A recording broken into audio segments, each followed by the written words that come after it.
je te sers un peu d'eau? S'il te plaît. Là, je t'avertis, ça se peut que je pue de ce 8 jours, je me suis pas lavé. Combien? 8. Ok, c'est pas tant que ça. Oh. Thierry, Ouais? porte ouverte ou porte fermée? On va commencer par ça va être fait. Ouais, ben, je sais pas. C'est le mois d'octobre, commence à faire frais. Commence à faire frais. Moi, je voterais pour la porte fermée. On est deux, faut être d'accord, parce que sinon... Ok, on ferme la porte. C'était pour dire, on peut la mettre à mi-chemin, mais le problème, c'est que je suis pas tellement sûr que je veux qu'elle reste ouverte. Je pense que c'est mieux de fermer.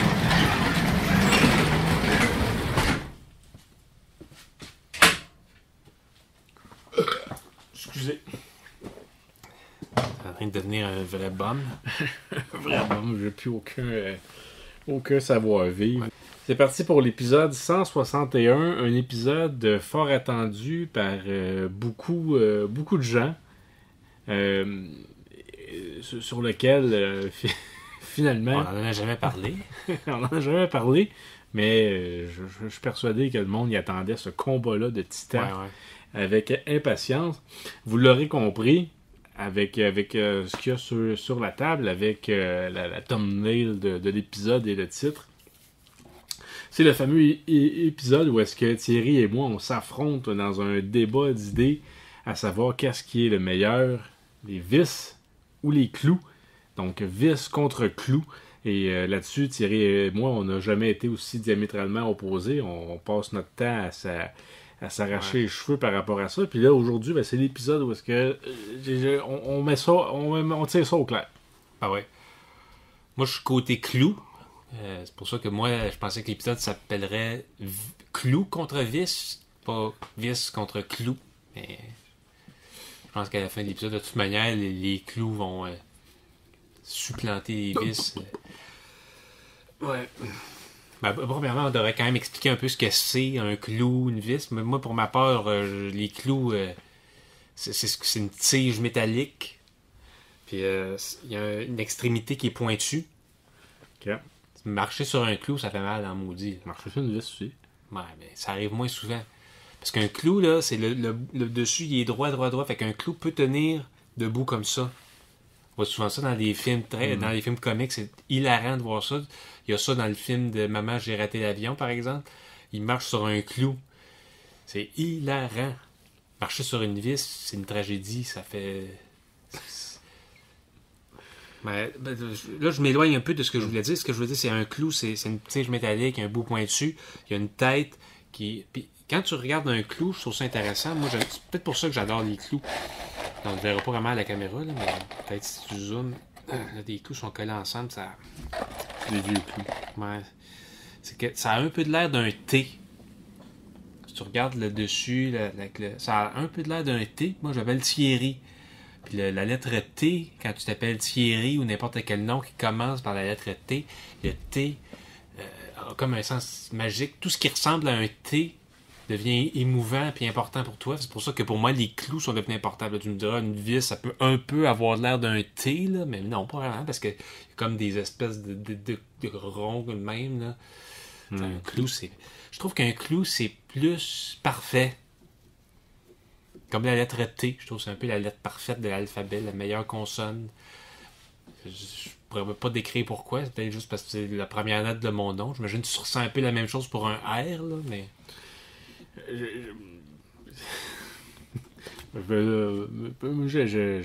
J'aime beaucoup la lettre A, mais j'ai jamais réfléchi à c'était quoi ma consonne préférée. Mais là, Thierry, t'as expliqué c'est quoi un clou? Oui, mais ça sert, entre autres choses, un clou, juste pour dire à quoi ça sert. Il y a du monde qui n'ont jamais compris que le monde autour d'eux était bâti, construit, que c'était pas, ça sortait pas du sol comme un volcan. Là. Toutes les maisons qu'on habite, c'est construit. C'est fait avec des clous, entre autres. Il y a des vis aussi, je vais le reconnaître. Là. Je vais pas, quand même pas faire semblant que je suis pas conscient qu'il y a des vis. Là. Il y a des vis, mais selon moi, sans les clous, le monde dans lequel on vit serait tellement différent que ça vaudrait peut-être même pas la peine d'avoir évolué. Puis Jésus, le Christ, s'est fait crucifier avec des clous, pas avec des vis. Là, tu me diras, les vis n'existaient pas. Non, les vis existaient. Les vis existaient, mais ils ont choisi des clous. Pour la simple et bonne raison qu'il n'y a rien de mieux pour crucifier quelqu'un qu'un bon clou.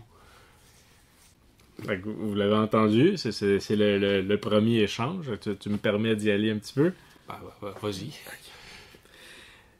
Vous vous en doutez, sûrement, vu le respect que vous avez pour moi, chers auditeurs, je suis un pro-vice. Je parle pas de Vice, cette belle ville de Croatie, ni non plus de la rivière en France. Je parle pas non plus de Vice, le Vatican Information Service. Je parle pas de ça. Ouais. Je parle de la bonne vieille vis comme celle-ci. Comme vous pouvez voir. Est-ce correct? Dans ce cas-ci, oui. Plus précisément, la vis de fixation. Communément appelée la vis. Donc, vous l'aurez compris, elle sert à fixer plusieurs pièces ensemble par pression. La première apparition de la vis remonte à la vis d'Archimède. Donc, ça fait effectivement longtemps. Qui n'était pas tout à fait une vis de fixation, c'était une vis sans fin. Une vis théorique. Oui, c'est ça, là, qui permet de remonter, par exemple, de l'eau à la surface et tout ça. Il faudra attendre la Renaissance pour avoir les premières vis qui servent à fixer. On les retrouve alors dans les horloges, les machines de guerre et d'autres types de constructions mécaniques. La vis commence à être fabriquée industriellement au 19e siècle. Et au tout début, elle était à tête plate. Tête plate qu'on retrouve encore de nos jours. Les premières vis étaient à tête plate. C'est au début du 20e siècle que parce que la vis à tête plate, c'est quand même c'est pas optimal. Hein, quand tu tournes ton tournevis, là, ça méritait d'être optimisé. Qu'on inventa la vis à tête carrée, justement, Thierry. Et qui d'autre que Peter L. Robertson, un Canadien, pour l'invention de la vis à tête carrée. Je vous le dis, mes amis, utiliser la vis à tête carrée, ce n'est pas seulement mieux que le clou, c'est également un geste de patriotisme canadien. Puis évidemment, à peu près au même moment, il y a un Américain qui a inventé, lui, la vis à tête cruciforme. Les étoiles. Ouais, c'est ça. Les deux. C'est mes préférés, les étoiles, moi. Là, t'es pas un vrai Canadien. Parce que c'est ça, c'est à peu près au même moment. Je suis québécois, moi. Les deux avaient le même problème avec la vis à tête plate. Fait que les deux ont trouvé une solution différente au même problème. Et au Canada, c'est la vis à tête carrée qui est le plus populaire. Puis ailleurs dans le monde, c'est la vis à tête cruciforme, étoile. Même si on retrouve là, les deux sortes de vis et plusieurs sortes de vis partout quand même. C'est vrai que les vis à tête carrée se vissent mieux, mais j'aime les vis à tête étoile parce que je trouve ça plus beau. Puis moi, je trouve qu'un monde, ça a besoin de beauté. Mais je ne voulais pas t'interrompre. C'était mon premier argument. L'argument ton ouverture. Mon ouverture là, pour que les gens sentent ce patriotisme-là, qui se rendent compte que c'est une invention, une perfection canadienne que la vis carrée. Puis moi, sans même le savoir, ça a toujours été ma vis préférée. Des vis comme ça, c'est des vis à J-Proc. Ok, pour visser du J-Proc, tu prends des vis comme ça.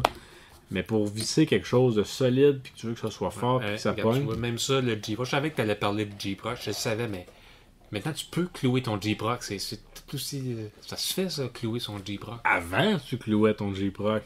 Après ça, ils sont mis à utiliser les vis parce que c'est mieux. Ouais, moi, si jamais j'ai à faire ça, je vais clouer mon J-Proc. Parce que j'aime les clous, j'y crois. C'est sûr, ça prend un certain savoir avec le clou, que quelqu'un de plus néophyte peut se débrouiller très rapide. Je sais pas si tu as déjà vu là, les poseurs de J-Proc, justement, dans les années 50, là, ils vont super vite. Mais ça, c'est un savoir qu'il faut que tu développes. Je sais pas, des reportages de rénovation, comment ça se faisait. Ça a l'air intéressant, mais j'ai jamais vu ça. Non? C'est très... Ben, ils vont très vite, mais ça, c'est un savoir que t'es sans dessin, là, naturellement, alors que prendre une vis, t'as pas besoin d'être particulièrement bon ou de beaucoup de pratique pour en venir à développer une efficacité efficace.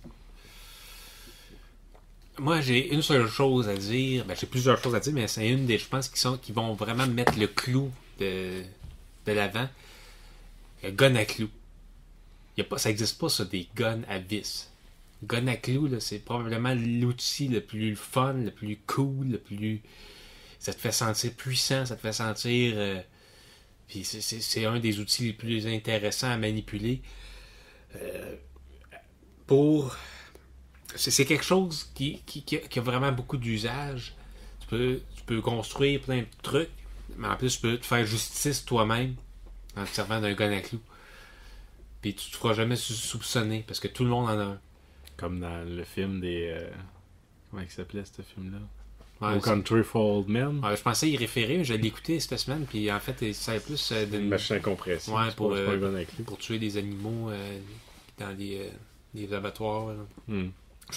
J'ai tout le temps pensé que c'était un gun à clous, mais il y a sûrement un film d'horreur que quelqu'un fait des meurtres avec un gun à clous. Ça doit être un excellent film. Tandis que si tu faisais le même film avec un gars qui a une perceuse, une perceuse, là, c'est pas ça a un peu de l'air d'un gun, mais c'est pas pareil. Faut... Tu peux l'attacher après ta ceinture comme ça. Ouais. Et tu menaceras jamais personne avec ça. Là. Peut-être à part si tu mets le bout qui perce. Là. Mais ça, c'est le côté perceuse, c'est pas la même chose que pour visser. Mm. Puis je sais pas, je trouve que c'est vraiment moins intéressant, même si c'est vrai que c'est cool maintenant. J'imagine que le bout est comme aimanté puis que ça colle, la vis colle ou. Je sais pas si j'ai cette option-là. Ouais. Ça, c'est quand même cool, mais je préfère je pense que le gun à clous, c'est vraiment le top du top du plaisir que tu peux avoir à bricoler. C'est si tu t'achètes un gun à clous. Imagine que tu as à construire un deck de piscine hors terre. Qu'est-ce que tu choisis comme outil? La perceuse puis des vis. Ben non, un gun à clous. Peut-être pas, je sais pas. C'est vrai que ça aurait peut-être mieux, peut-être plus solide. Mon bac à compost, quand il y a eu la tempête du verglas, là, en avril 2023 déjà, il y a une branche qui est tombée sur mon bac à compost. Fait que moi j'arrive, mais il y a encore des planches qui sont encore bonnes là-dessus. Fait que je sors ma perceuse, moi j'avais vissé mes planches. Fait que j'ai tout dévissé les vis, récupéré les vis, ressorti mon matériel, les planches qui n'ont rien à faire, tu les jettes, puis après ça tu reconstruis, puis tu peux reprendre les mêmes vis. Avec des clous. Un coup qui est cloué, essaie de sortir ça puis de reclouer ton clou, ça marche pas. Ben non, c'est ça. Non, les clous, c'est immortel. Un clou, tu peux l'utiliser. Il y a des clous, aujourd'hui, dont on sert encore, des clous du 18e siècle. Il y a des clous, les clous, c'est immortel. Une vis, là, c'est la tête, des fois, elle se fend puis elle brise, puis tout. Un clou, tu peux le redresser. Aujourd'hui, on jette les clous, mais c'est criminel de faire ça. T'es censé tu peux enlever la planche, tu tapes le clou, puis tu le redresses un peu. Puis après ça, tu peux t'en servir. Un clou, c'est immortel. Une vis aussi, ça a quand même une bonne durée de vie, t'as raison. Mais moi, je te dirais que dans 1000 ans, il va y avoir certains clous qui vont être encore là. Puis moi, je trouve que c'est très grave, ça, c'est quand les gens décident de ne pas récupérer leurs clous. C'est du gaspillage. Ben, je suis d'accord avec toi, mais moi je trouve que ça se récupère beaucoup mieux. Là. Tu passes une demi-heure à redresser tes clous. Il y a une vis, c'est une vis. Tu mets de la musique, puis tu te restes tes clous, puis je sais pas, là, maintenant c'est relaxant. C'est plutôt que de faire de la méditation ou du yoga, redresse tes clous, arrête de. C'est la même maudite affaire. Le monde a besoin de se relaxer parce qu'on fait plus rien de nos jours pour redresser nos clous ou. C'est que. As-tu déjà entendu parler de quelqu'un qui a une vis chanceuse? Parce que moi, j'ai rencontré dans ma vie des gens... Qui ont des clous chanceux? Oui, ça m'est arrivé. J'ai rencontré au moins 3-4 personnes qui ont des clous chanceux. Des clous qui leur apportent bonheur. On voit pas ce genre de lien-là avec les vis. Ok. Ouais, je sais pas, hein? Mais sinon, moi, je trouve un des gros problèmes que j'ai avec la vis, parce que je vais pas juste vanter le clou, je vais quand même dire un peu qu'est-ce que je trouve avec la vis. Tu mentionnais ça, d'ailleurs, tantôt, à quel point c'était facile de dévisser et tout. Puis, selon moi, c'est plus un problème qu'un avantage, parce que quelqu'un de mal intentionné pourrait tout dévisser. Quelqu'un qui a un tournevis ou une petite perceuse pour dévisser, il pourrait tout dévisser. C'est juste pour mal faire. Puis pour ça, je me réfère à un épisode des Simpsons dans lequel Bart et Milhouse dévissent tout ce qu'il y a dans l'école. C'est l'épisode 17 de la saison 20. Les têtes en étoile sont dévissées, Milhouse. Disquette, toi, t'as tout dévissé les têtes plates, Bart. Ouais, puis à cette heure, on observe.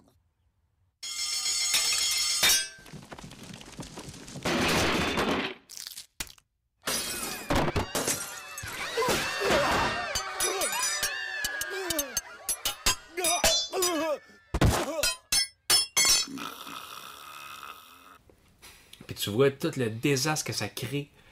Tout est dévissé, tout s'écroule, toute l'école, il y a des dommages irréparables qui sont causés par ça. Puis, tandis que les clous, là, tu peux pas juste... Tu te promènes avec un marteau, tu essaies de déclouer une affaire, ça fait tellement de bruit, c'est tellement envahissant.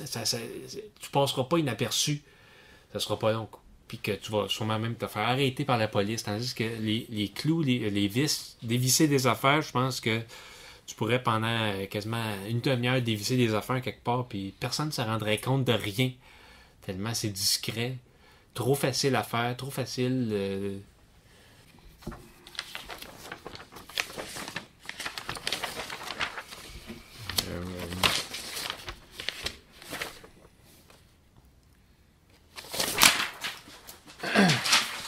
Ok, je vais off the books. Vis sans fin. Clou torsadé. Vis micrométrique. La carvelle. Vis à bille. Clou à crochet. Vis de transformation de mouvement. Clou calotin. Mécanisme de vis écrou. Clou cavalier. Oh, J'aime pas ça. Je suis un bon Québécois, là. J'aime pas ça, la chicane. Ça me stresse. Je sais pas si on va réussir à trouver un terrain d'entente, mais... je sais pas si t'es au courant qu'à une autre époque, on construisait des maisons sans clous, sans vis. Genre comme des Legos? Non. Je sais pas trop comment ils coinçaient leurs affaires, mais il y avait pas de clous, ils faisaient juste comme coincer des morceaux. Emboîter les affaires, ouais. Comme les cabanes en bois rond, là. Ouais. Mais Thierry? C'est peut-être ça le terrain d'entente, c'est ni clous ni vis. Juste... Non, ben là, la colle, peut-être. Non, on abandonnerait bien trop de progrès, Thierry.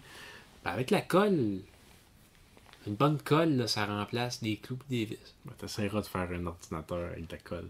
Non. Là, je sais comment qu'on peut venir à déclarer un gagnant. OK? T'as des clous. J'ai mes vis.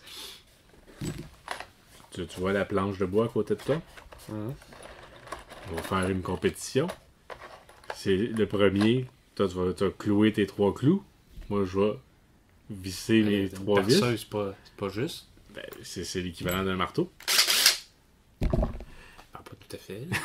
Et puis le premier qui a terminé, il est le champion. OK. Comment tu sais que je veux qu'on fasse ça? J'ai foutu que je mette mes clés aussi. Ah ouais, comme ça va être plus équivalent. 1, 2, 3, go! Il faut de me presser la vie.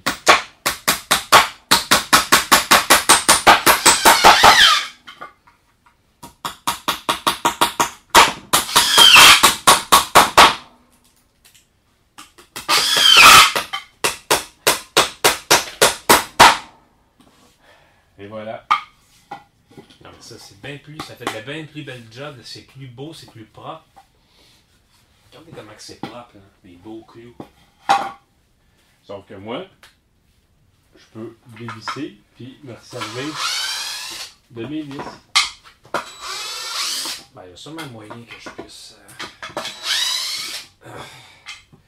Puis je suis bien content que je puisse faire ça parce que ça coûte pas mal plus cher des vis que des clous.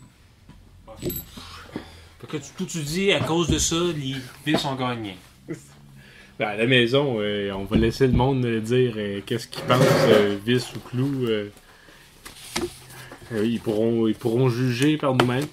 Mais initialement, notre idée, c'était d'avoir un juge impartial qui allait pouvoir faire le pour et le contre. Malheureusement, on n'a pas été en mesure de recruter un juge impartial pour notre affrontement. On s'en remet donc à vous, à la maison, à déclarer qu'est-ce que vous préférez. Êtes-vous dans le camp clou avec Thierry? Êtes-vous dans le camp vis avec moi? Écrivez-le dans les commentaires. Pour nous, ça fut un plaisir de faire... Ben, j'avais pas mal terminé. Ouais. C'est la conclusion. Mais si vous votez pour les clous, je vous promets, je vais faire un tour de cirque qui est très populaire, très connu. Si je vais m'enfoncer un clou dans le nez comme ça. Non, c'est pas, je ne ferai pas ça, mais j'ai pensé à les clous, ça fait partie du cirque. Si t'aimes le cirque, là, il y a ça, ils s'enfoncent des clous dans le... T'as déjà vu ça? Ah ouais. Il y a des lits de fakir, c'est fait avec des clous, pas des vis. Il n'y a pas grand numéro de cirque avec des vis, je te l'accorde. C'est encore populaire, les clips? Excuse-moi, j'interromps ta conclusion, la fin du... La conclusion de l'épisode, parce que oui, nous étions vendredi, le 18 octobre 2024, dans l'épisode Vis contre Clou, Clou contre Vis. Ouais. Comment t'appelles ça? Fixation? Des vis de fixation. Les clous, on parlait d'affaires comme un clou de même, là. Pas les clous, les gros boutons. On n'a pas parlé de ça, mais il y a ça, des clous, des gros boutons, là. On appelle ça des clous. On aurait pu faire un épisode beaucoup plus long sur la question. Donc, merci d'avoir été avec nous pour le podcast des Frères Avars. Thierry et moi-même, Renaud, toujours un plaisir d'animer et d'être avec vous dans vos écouteurs. On se redit à la prochaine.